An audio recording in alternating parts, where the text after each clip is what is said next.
Hey, what's up you guys, this is SGB618 here, and today I want to talk about my Pokemon issue in 2022. Recently I live streamed Pokémon Legends Arceus, and you can go check out the replay if you want to see my live reactions to the game. But overall I was incredibly mixed on the game. On one hand, the battling mechanic and the catching mechanic is really good and it feels super immersive when you try it out. No other Pokemon game is coming near it, and it's really taken the Pokemon series to a whole nother level in that aspect. But if you have a look at the graphics, the technical performance, and how slow the story is, and even how empty the world is, you'll come to realise that this game definitely needed more time in the creative oven. Which leads me to my Pokemon issue, which is, I feel like Game Freak has become complacent ever since the release of Sword and Shield. Sword and Shield already underwent a lot of backfire because of stuff like trees. Believe it or not, people actually complained about the graphics of the trees.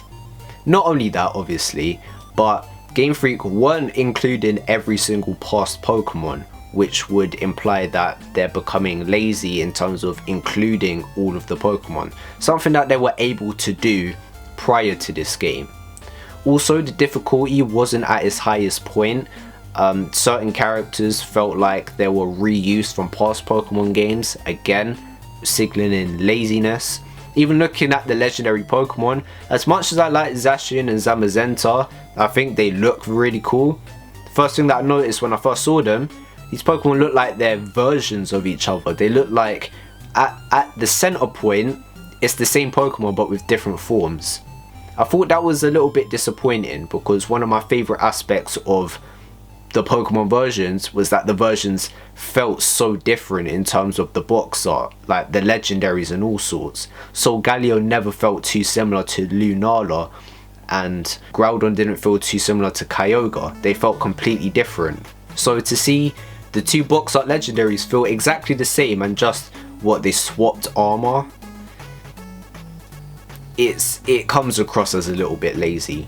I can't really blame people for bashing on Sword and Shield, because, well, the jump from Gen 5 to Gen 6 was absolutely massive, and the differences were night and day. You've gone from GIFs moving in battle to actual graphics, and you're actually able to patrol around the hub world like it's an open world game. Or at least a top-down view one. This is the 3DS after all. But the biggest generational jump that most people were super hyped for was Gen 7 to Gen 8. The end of the 3DS era and into the Nintendo Switch era. You know why? Because it's handheld going into home console-ish. Let's just ignore the handheld part of the Switch for a second. Home console Pokemon. That hasn't been done since, or hasn't been done properly since the GameCube titles, perhaps, with Colosseum and HD Gale of Darkness, proving that Game Freak is fully capable of upping the levels, graphics, and basically pumping out console Pokemon games. So for Sword and Shield to have all of the problems mentioned earlier, and to feel pretty much like HD versions of 3DS Pokemon games, disappointment. With Brilliant Diamond and Shining Pearl, I feel like those are the best Pokemon games on the Switch at the moment, but I don't really know if that counts because they're Gen 4 remakes, and Gen 4 remakes only. So on one hand they're excellent games because, well, the games have already existed on the previous platform, and that was a game where they spent a lot of time and effort on, which is Diamond and Pearl, and then they just made a HD remake of it. But then on the other hand, they're just bare bones remakes of games that are good, but nothing else. Like, I'm sorry, but when Heart Gold and Soul Silver are a thing, where Pokemon Omega Ruby and Alpha Sapphire exists, that is a bit of an L to me.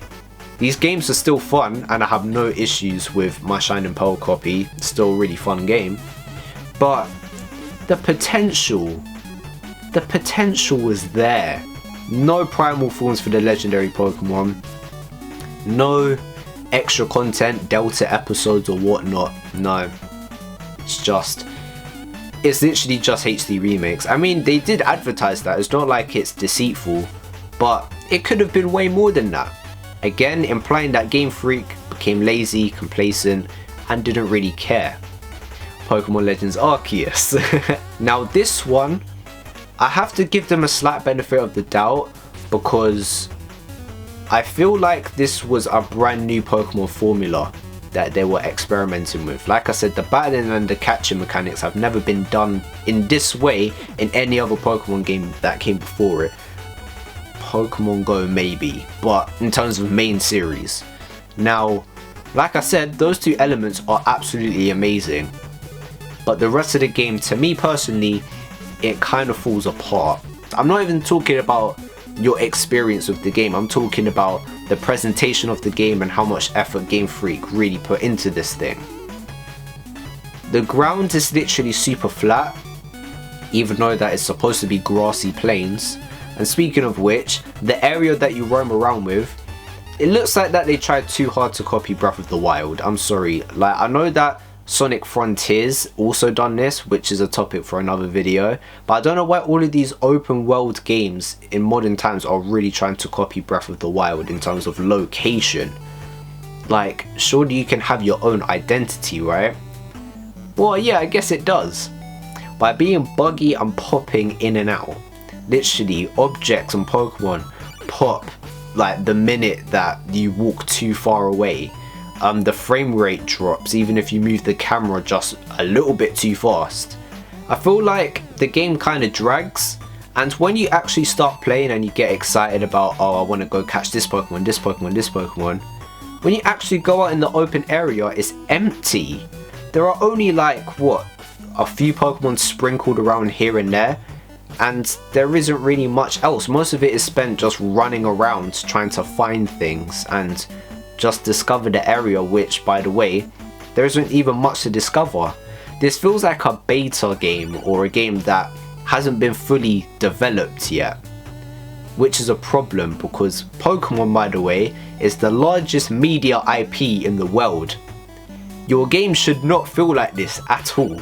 Now, I know that this is all my personal opinion. I know that some people won't feel this way. You might think that Legends Arceus is the best Pokemon game ever. I wish I felt similar, and I wish that I liked it more. But the more that I look at this game, the more that I come to realize that Game Freak really could have used more time on it. And if they did, sad reality is the game could have felt more complete and just more fun. Literally, two things in the whole game I raved on about, and all the rest of it was a rant. In a game in 2022, to me this game looks and feels like a game on the PS3, 360, and if you're really pushing it, the Nintendo Wii. I mean, look at this. Pokemon Legends Arceus is not a bad game, but my problem is that I can see right through it. I can see the lack of care, and I can see that Game Freak doesn't really make Pokemon games how they used to. That makes me sound like such a boomer, but when you realize that I only started playing Pokemon games from Generation 6, you start to realize what I'm talking about. Like, with the 3DS titles, you feel that they're using every single aspect of this 3DS system to make the best possible game that they could. Like, especially with Sun and Moon, the graphics were a huge step up from X and Y, and I would even say that Omega Ruby and Alpha Sapphire was a step up from X and Y as well. They were constantly up in the levels, every single Pokemon was included, there was a ton of after game content, and I just felt like those titles had a lot to offer. Even the games from before them, they had a lot to offer. So for these games to just be alright and kind of come across as a cash grab, it's sad, and I wouldn't be surprised if Game Freak has become complacent, as they are basically number one on the food chain. Hopefully the Pokemon games after Legends Arceus, they have a lot more to offer, and Game Freak actually puts more into these games, both visually and in terms of content. But there you have it, guys. Those are my thoughts and opinions on Pokemon in general in 2022. Hopefully you guys did enjoy it. Please comment down below your thoughts on the points that I made in this video. Did you agree with them? Did you not? And let me know, what are your thoughts on Pokemon in 2022? And what are your thoughts on Pokemon Legends Arceus, the game that recently came out? Let me know and I'll be very interested to know. Anyway, thank you for watching. Please like and subscribe, and I will see you guys in the next video. Peace.